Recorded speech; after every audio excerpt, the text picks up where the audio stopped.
Welcome to the Reverse Diabetes Podcast, where we bring you real conversations, real hope, and real solutions for type 2 diabetes and prediabetes.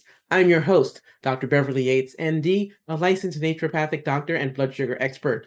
Each week, I sit down with trusted medical professionals and health leaders to share insights, strategies, and stories to help you reverse type 2 diabetes naturally and live your healthiest life.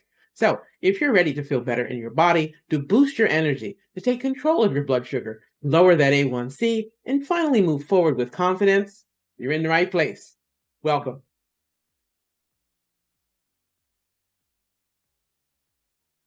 Hi, I'm Dr. Beverly Yates, and in today's episode of the Reverse Diabetes Podcast, I'm joined by Natalie Jill, a midlife health coach, best-selling author, and powerhouse voice in fitness, nutrition, and mindset.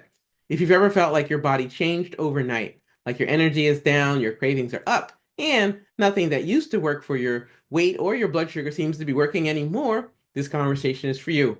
We talk about the very real shifts that happen in midlife, how to train smarter, not harder, and why mindset, movement, and nutrition are the essential trio for lasting health.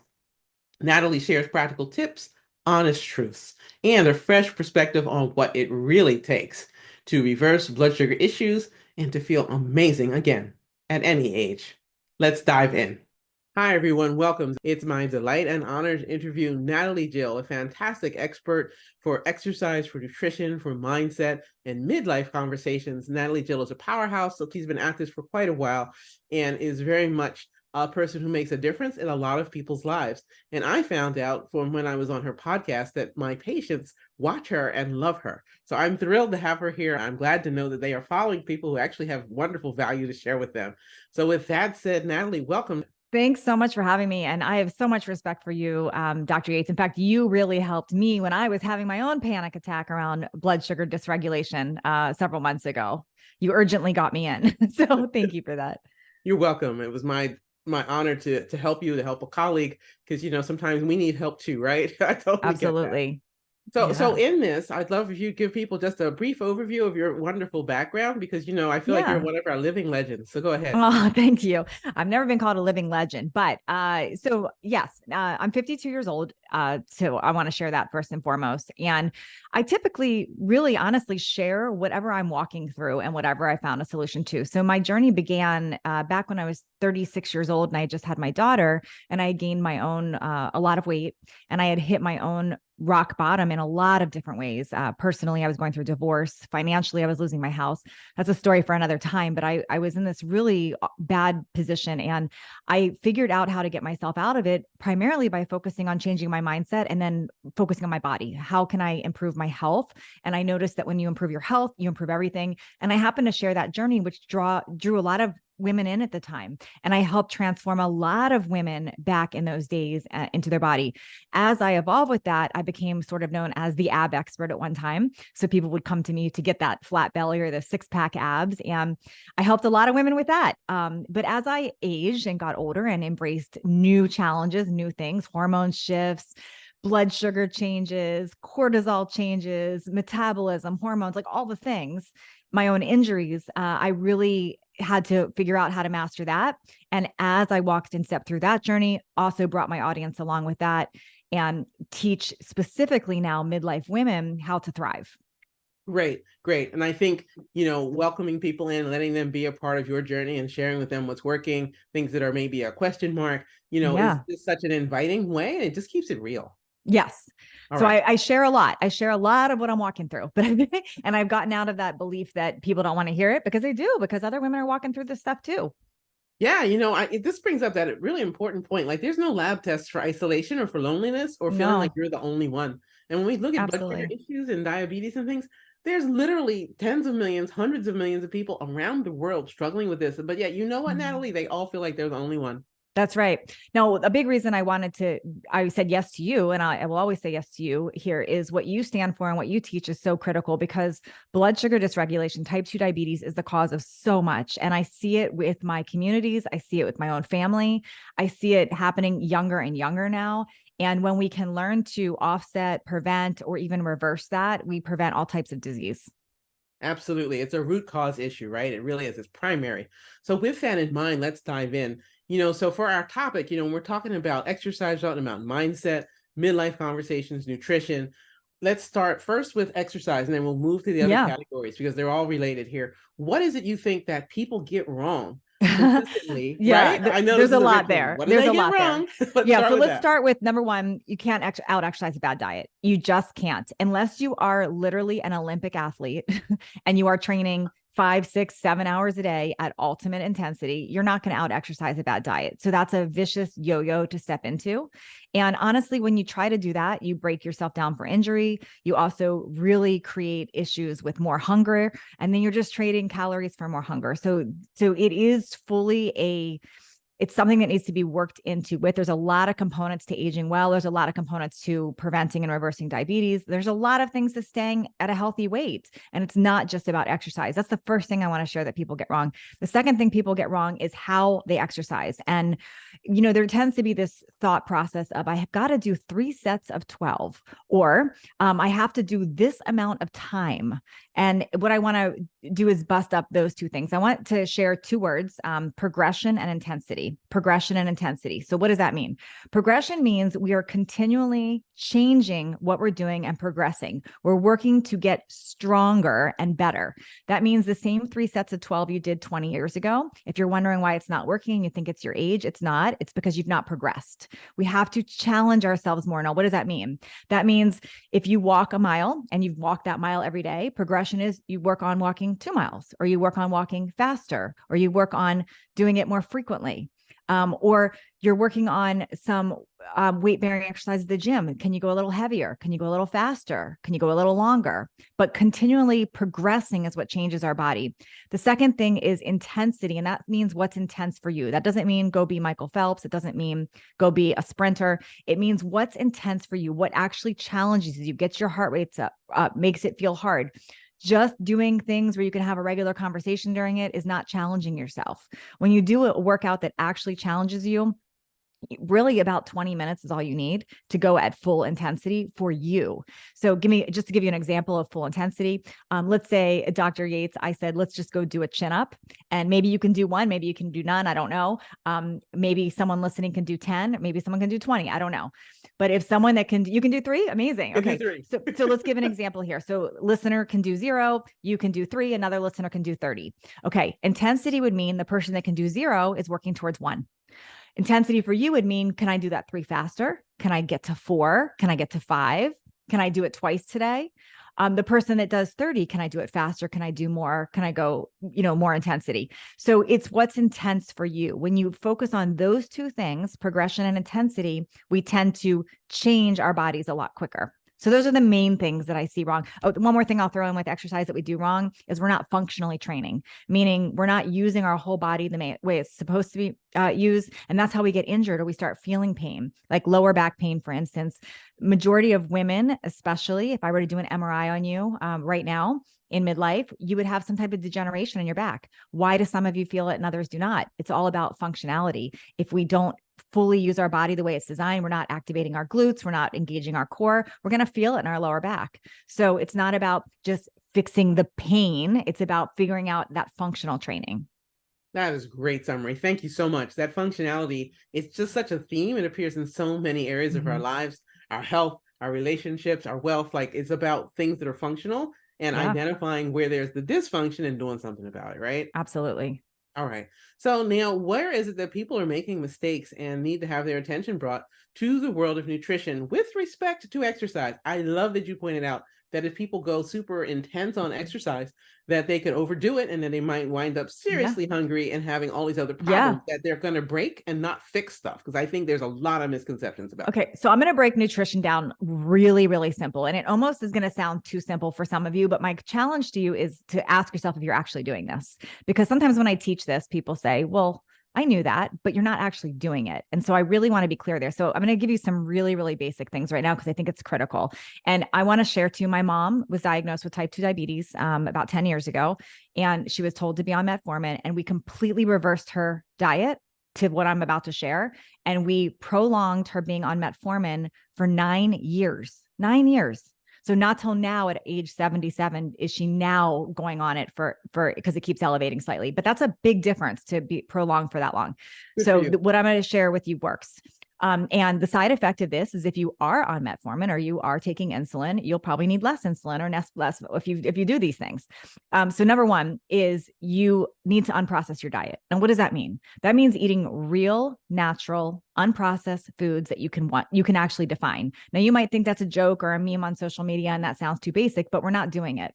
Are we eating real foods? What does that mean? Are we eating chicken, fish, steak?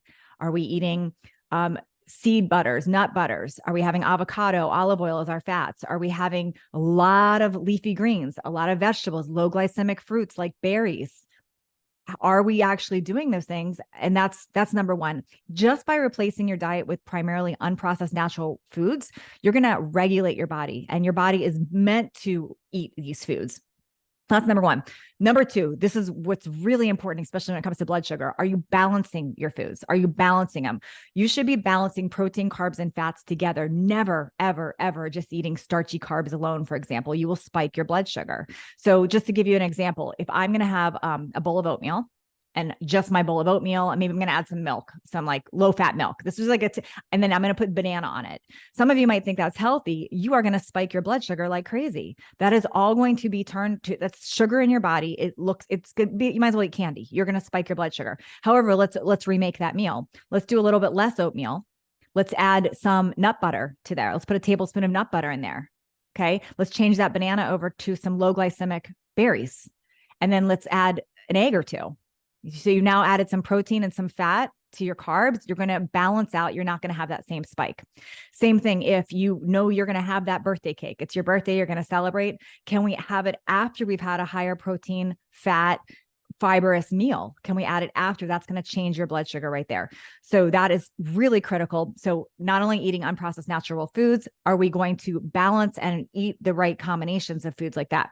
The next thing is modified fasting, giving yourself a longer break between meals. Many of you have heard of intermittent fasting, which means you're eating all your food within 4 to 6 hours. I don't know that I necessarily recommend this for diabetics or pre-diabetics. However, giving yourself a longer span between meals gives your body a chance to not have high blood sugars, to not be raising it and not creating issues. When we eat continually throughout the day, we're continually secreting insulin, we're continually going to be hungry, and we're not in fat burning mode. So we're going to continue to have this issue going on. I want to add to that. If you are saying, okay, Natalie, I'm doing those things, I'm trying it, I'm wearing a glucose monitor, I know what's going on.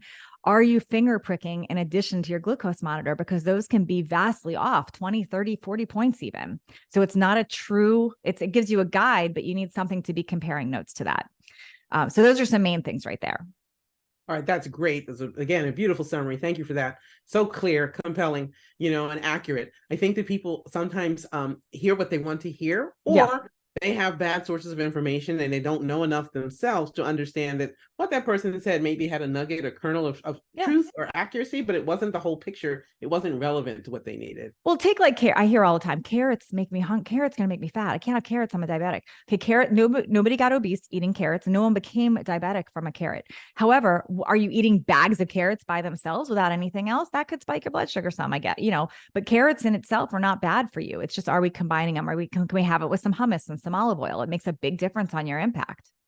Absolutely, right. It's one of the things. I don't know if it's a cultural phenomenon just here in the US, or maybe it's in other parts of the world too, where people will obsess on one or two things and decide that that's either the cure or it's evil. It gets like just out of all proportion. I don't know. Somebody sent me a message the other day. I was sharing what I do pre-workout, and I happened to mention that was the one time I don't. It's a whole nother topic, but it was the one time a day that I don't eat fat. I'll have some protein and some simple carbs. And somebody said, when you combine protein, and you should never combine protein and fruit, your body can't. I'm like, what? Where do people get these things? Like these are really out. Listen, if something sounds whack-a-noodle, it is whack-a-noodle. Like I believe in simple things that make sense. Like, doesn't it make sense that you should eat foods that once grew? Doesn't it make sense that you should eat unprocessed natural raw foods that are not made in a factory? Doesn't it make sense that you would balance protein, carbs, and fats? It makes sense. It makes sense.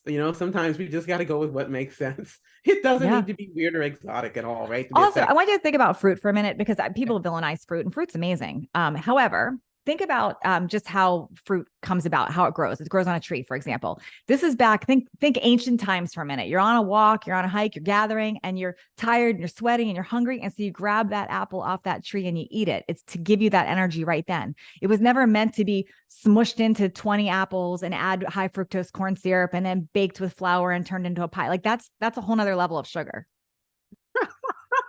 You mean to say back in the day, thousands of years ago, people didn't have a handy oven, ground flour, sugar, butter Yeah, to make a exactly. pie while they were trying to survive?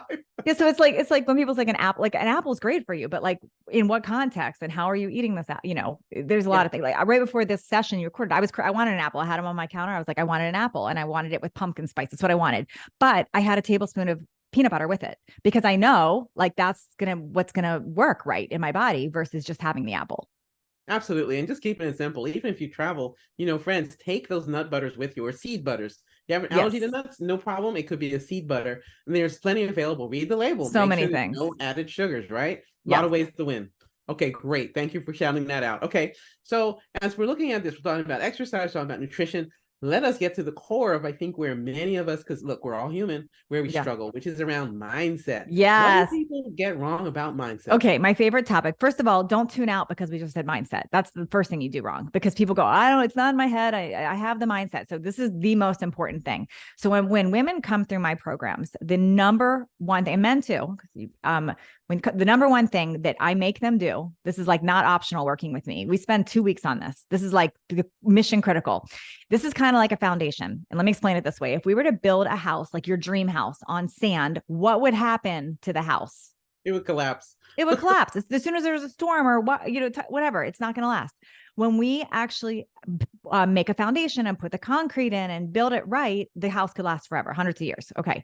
So what I teach with, I call it state, because it's state, plate, weight. State is your mindset. Plate is your food. Weight is what we talked about with the workouts. Your mindset is the most critical piece. It is the foundation. So what does that look like? So I'm going to give you some really simple breakdowns on here. Number one, what are you deciding? Because we are making decisions every day, all day to what our future is. So what is your decision? Is your decision nothing works for me? I'm too old. I was just diagnosed with diabetes. Everything's falling apart. I shouldn't even bother. Is that your decision? Is your decision everything's hard? It's just, I can't like anything. Everything's hard. My body's changing. Or is your decision, hey, this is my age. This is who I am. And I'm going to be in the best possible shape of my life. Are you deciding I'm going to figure this out? Just quick story around this. The reason I reached out to Dr. Yates months ago was I had a crazy blood sugar dysregulation. I thought this makes no sense. So my decision could have been, my doctor said, go on metformin. Okay, I'll go on metformin. But my decision was not that. My decision was I'm fully knowledgeable. I understand food. I understand exercise. There's no way I'm a type 2 diabetic. There's just something's not right. So I went on a mission because I decided that was not my reality. And I talked to Dr. Yates. I didn't have a blood. I actually had a gut biome issue that is now resolved. And that was creating my blood sugar dysregulation. I share that because if I had decided just to accept the other thing, I'd be in a very different space right now. Okay. So are we deciding that we're living in possibility? Are we deciding we're living in problem? Are we deciding we're going to look for solutions? Are we going to decide to be enrolled in circumstances and obstacles? So number one, what are you deciding? Deciding comes first all day long too. Deciding what to eat, deciding to listen to this in entirety, deciding how you're going to spend your time, deciding if you're going to move your body, deciding. That's number one. The next thing is being really, really clear on your vision that you want for yourself. So what's a vision? A vision's not all the things you don't want. A vision's what you want to create for yourself. So maybe you're listening to this and your vision is you don't want to get type 2 diabetes like the rest of your family. So you've been saying that, but what do you want? Well, you want to be healthy. You want to thrive into your 70s, your 80s and beyond. You want to be fit. You want to be, what is that? What is your vision? When people come to me for fat loss, they love to tell me how they don't want to be fat. No, what's your vision? Natalie, I want to be a size 8. I want to feel confident. I want to feel strong. I want to be able to play with my grandkids. What is your vision? Get really clear on your vision and then operate from that space. You see, most people operate from their current circumstance and they think their vision is so far away. And I say, no, get really grounded on what your future vision is and start taking actions as that future version of yourself would. That makes all of the difference. So decision and vision comes way before your action. If you get those two things nailed, then everything else is easy. Amen. I agree with you 100%. I think that that has more power than it gets credit for. And I think because it's such an internal conversation, like Mhm. there's no products to sell anybody, it's a belief system. Yeah. And then it anchors habits, right? So when you talk to us about the mindset, what are the other pieces that underpin this that people will have success with? And what are the likely speed bumps or triggers or Hmm. difficulties they might run into that are really false flags? Oh yeah, absolutely. Absolutely. So what just to add on to that, there's something I call fat. And fat for me is false assumed truths. So it's not just the fat on our bodies, it's false assumed truths. And I believe most people struggling with a diagnosis or struggling with their body, struggling with anything is holding on to false assumed truths. That's anytime you're holding on to a belief that's not factual. So let me give you an example. A false assumed truth is you have a high A1C. You have a high A1C. Therefore, you are diabetic right now. Okay. And therefore, you are going to be overweight and you need to be on metformin the rest of your life. Okay. Is that true or is that a false assumed truth? It's a false assumed truth because part of it's factual. Right now, your A1C is high. Right now, you might be overweight, but the rest of it is a story. The rest of it is subjective. You could change the rest of it. Now, if you believe that this is doomsday, this is it, this is where I am, then you start living in that and that becomes your reality. But if you decide, no, this is just something I've been told right now, but I can reverse this, I can change it, you can create a new reality. Absolutely. It can make such a difference. And it's one of the things to me that's always been so exciting about working with people who have type 2 diabetes and prediabetes because it is changeable. It is reversible, Absolutely is. remission, regression, all of the RE words, right? Yeah. It's Or at so least true. very much prolonged, like my mom. You could really Yes, prolong it. you can prolong it, right? And do you feel I'm sure you feel a certain kind of way. So let me put the question out there. When you run into people, and thank you Mhm. so much for stepping up and helping your mom, and I'm glad your mom listened to you, because Mhm. sometimes the experience we have is that we go to reach to help people who literally changed our diapers. They don't hear Yeah. us. Yeah. So good She for doesn't hear mom. me She on listened. everything, but that one she did. So, That was good. That was good, right? Mother-daughter is a rich relationship, right? yeah. So in that journey, do you find that people sometimes stumble over the whole idea of that taking that personal responsibility for things, even Oh, when life has been unkind? 100%. Yeah, Yeah. this is a big problem. So listen, if we stay in the blame game, we're never going to change. It's not the first thing to accept is it's no one else's fault. Period. End of story. It doesn't matter what happened, who said what you've been told. It doesn't matter. None of that. It doesn't matter your genetics. It doesn't matter what you did. It doesn't matter that your husband made you cake every night. It doesn't matter that your friends don't like to drink and eat sugar all the time. None of that matters. What matters is what are you going to do about it? Who are you? What are you deciding? Where's your role in this? What are you Right. going to do about it? So, personal responsibility is everything. It's everything. If you don't decide to own it and change yourself, then no one else is going to care as much as you possibly do. Like, if you don't care, why would somebody else care about changing you? Absolutely. And then, I think another piece of this, another aspect is when you go to seek help from medical and health professionals and they don't take you seriously and they want to leave you trapped in managing a Yep. disease rather than caring for health, because those are different mindsets right there. My experience was horrible going to that. Before I had that call with you, I went to an endocrinologist. I might have told you this. I went to an endocrinologist. 5 minutes. He didn't know any of my background. He didn't know who I was. He didn't care. He looked at my chart and he said, "You need metformin." What? Like 5 minutes. 5 minutes. And I didn't. Yeah. Yeah. I'm glad we were able to work together because, yeah, for so many reasons, right? That wasn't the Yeah. correct answer. And by the way, I don't want to. I brought up metformin a lot, and I don't want to. I don't want to make those bad things because I understand that it is necessary sometimes for people, and it's about how much are we taking responsibility and doing what we can naturally, and adding conventional medicine as we need it, versus just jumping to it and using it as the excuse or the crutch.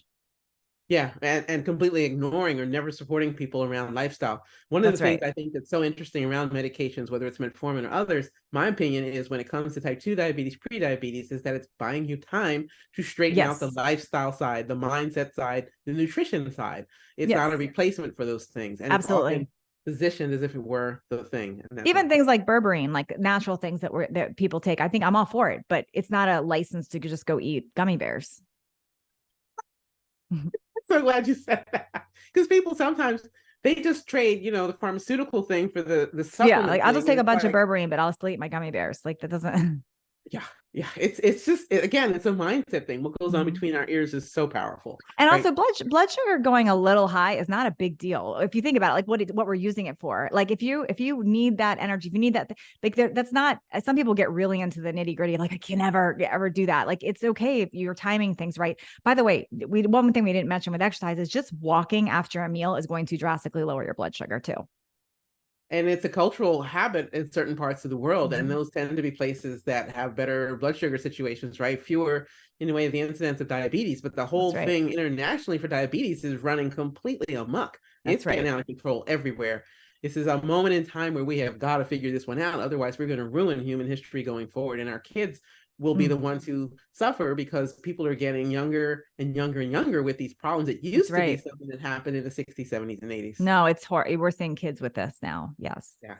Yeah, as young as age 8. That should just never Mm, happen. You and I are so on the same page with this. Okay. mm-mm. So now we've talked about exercise, we've talked about mindset, we've talked about nutrition. So next question now is we've talked about those three things, or what is it that people sometimes don't understand or perhaps get wrong in combining these things? So this is a powerful trio right Mhm. here, right? We're talking about Mhm. mindset, Yeah. exercise, actually taking the action, and then nutrition, fueling the activity. Where are some Great mistakes? question. So it's kind of like a tripod, if you think about Okay. it. Like nothing's going to stand up without all three legs. Like you Mhm. need the three, you need the triangle here. Before we continue with today's discussion, I want to take a moment to share something that could really support your journey. Struggling to lower your blood sugar or wondering what to eat next? You're not alone, and you don't have to figure it out on your own.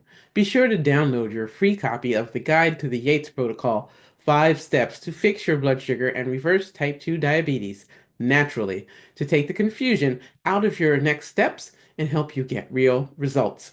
Download it now using the link in the description and start feeling more confident, more energized, and more in control of your health starting today. So none of this works by itself. You cannot just mindset yourself. You still have to take actions. You cannot just work out. You got to have the nutrition piece. And you certainly can't do the nutrition and the workouts without believing it's possible for yourself. That's when I hear people say nothing works for me. I've tried everything. That's the problem. They literally have tried, probably not everything because you really haven't tried everything, but you've tried a lot. And the reason it's not working is you haven't shifted your mindset. You haven't believed it's possible. So you have to do all three. It's not an option. It's not negotiable. All three are critical. Yeah, all three are definitely critical. I think about my family's health history on both sides, my mother's side and my father's side. My father's side with such rampant type 2 diabetes, other kinds of diabetes, including type 1, pre-diabetes, Mm, and all. The genetic hand is such that I have to be ever mindful.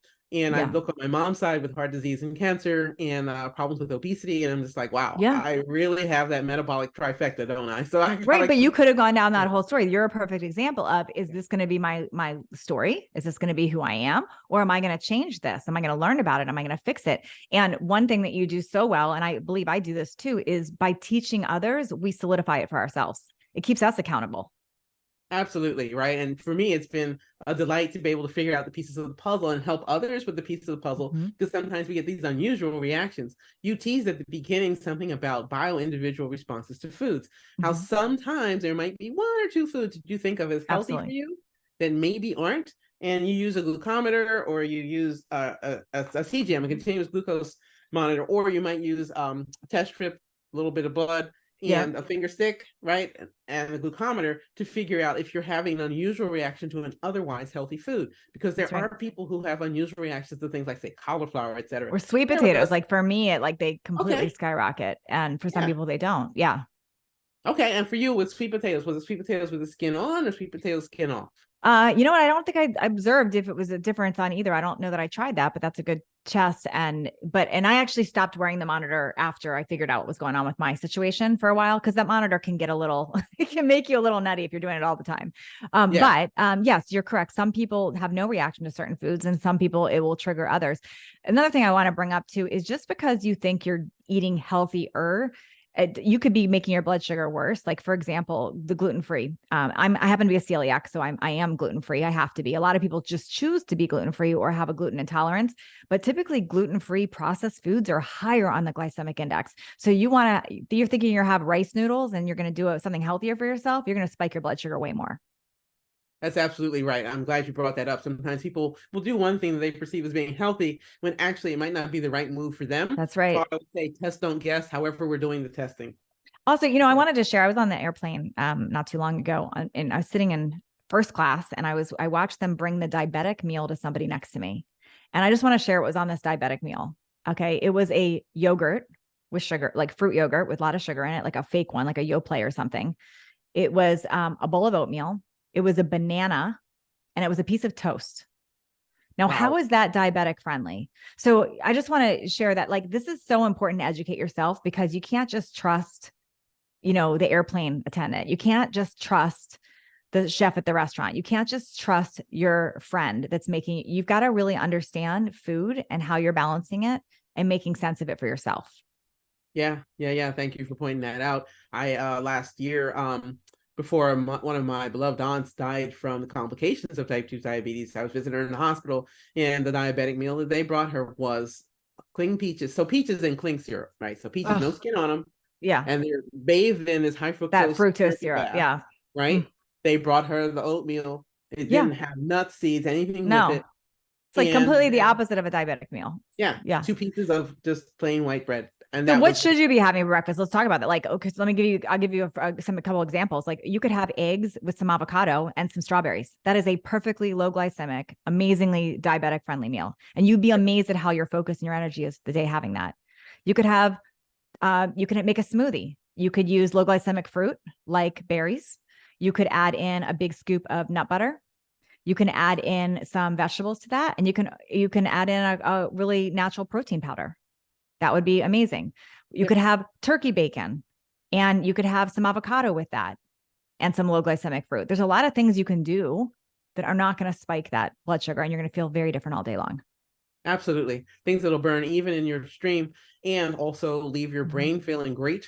Mm-hmm. And for some people, I find they are tuned into things around cravings and hunger pangs. Can you talk to us about that? Because I think Yeah. people sometimes Okay. get confused on this. So this is real. So if I were to get up today and instead of having what I just described for breakfast, I'm going to go make pancakes because I want they're gluten free and I'm going to have them.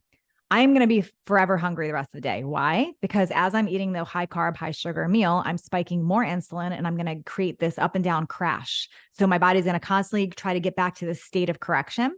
The more you're eating those high carbs, high starchy meals, the more you're going to have cravings because of this insulin spike. Now, this is kind of where the low carb keto trend came from. It's like, okay, let's get rid of that. It's not so much low carb or keto that's working for you there. I mean, somebody might argue that it is. To me, it's more that you're balancing the right proteins, carbs, and fats, the right types of carbs. You're not having these high starchy, high glycemic carbs. So cravings to me, for the most part, most people, not everyone, most times the cravings are coming from that spike. Okay. What else causes cravings? Well, hormone changes. Hormone changes will create this. Like, if you are not perimenopause or menopausal, then you have your cycle. You'll notice an upswing in cravings right before. Your body is craving those extra calories. It wants those things for a reason. However, it's dangerous just to cave to a craving because it'll continue the cycle. You'll keep wanting more and more. Another reason you can have cravings, poor gut health. Now, people might roll their eyes to something like parasites, but 40% of people have parasites they don't know about. That was the cause of my blood sugar, by the way. And those thrive off of sugar. So parasites will win. They want to live. They don't want to kill you. They want you to live. They will hijack your brain and they will tell you to eat sugar. I'm telling you. I thought that was wackadoodle until I experienced it. It will tell you to eat sugar. That's what happens there. Bad bacteria will crave sugar to survive. You've got yeast in your system. You've got to kill that stuff off so you're not having those cravings. Those are the main reasons for cravings. Okay, super. Thank you for pointing that out. It's interesting when we are literally inhabited by other organisms, they kind of hijack the That's system right. to try to shave it to their direction so that they can live at your That's right. expense. That's right. All right, cool. So as we look towards wrapping this up, Natalie, what are some take-home takeaways, things you want people to remember when they're Mm. looking to have better blood sugar control, to take responsibility for their outcomes, make sure their health professional team is really helping them be Mhm. well and not sick, all of that. What's your advice? So I'd say number one, make a decision right now that you want to take this on. Like, really have a talk with yourself. Like, is this important to you? Because that decision is where we have to layer everything. Next, map out your vision for this. Like, who's on your team? Who's in your team? Like, personally choose to go to just a general Western medicine doctor that just because they take my insurance. Like that's not, by the way, insurance should never dictate your treatment. I understand it's important. Like we want to use insurance. I understand not everyone's in a position, but I just want to challenge you to think a little bit differently there.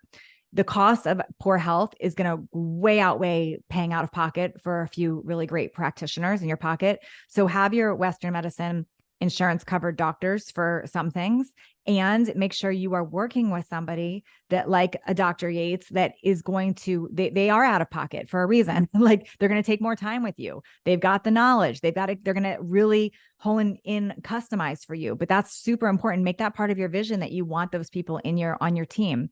And then next thing is when it comes to actions, that's after decision and vision. But really take a hard look at your diet. Are you eating unprocessed natural foods? Are you combining things? Are you really doing everything that you can? And are you getting real with yourself with your workouts? Are you progressing? Do you have intensity? Like really have a talk with yourself about that. I find most people that life's not working for them, they're not doing all these things. They just aren't. That's the truth of it, really. You have to find the combination that's going to work for you. And while some of these things may sound simple, I challenge you, Mhm. they're not necessarily easy. Are No. they worthwhile? 100% of the time, yes. Yes, you got it.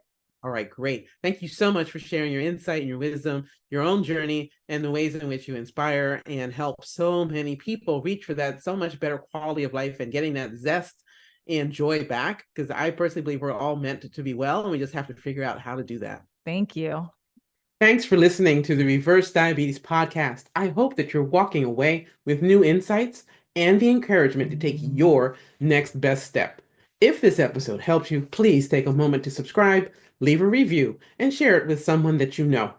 Before you go, don't forget to download your free copy of the Guide to the Yates Protocol 5 Steps to Fix Your Blood Sugar and Reverse Type 2 Diabetes naturally. It's the same proven framework I've used to help thousands of people get real results without extreme diets or expensive medication.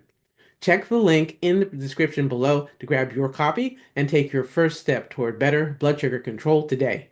Until next time, stay consistent, stay hopeful, and keep moving forward. Remember, this is about progress, not perfection.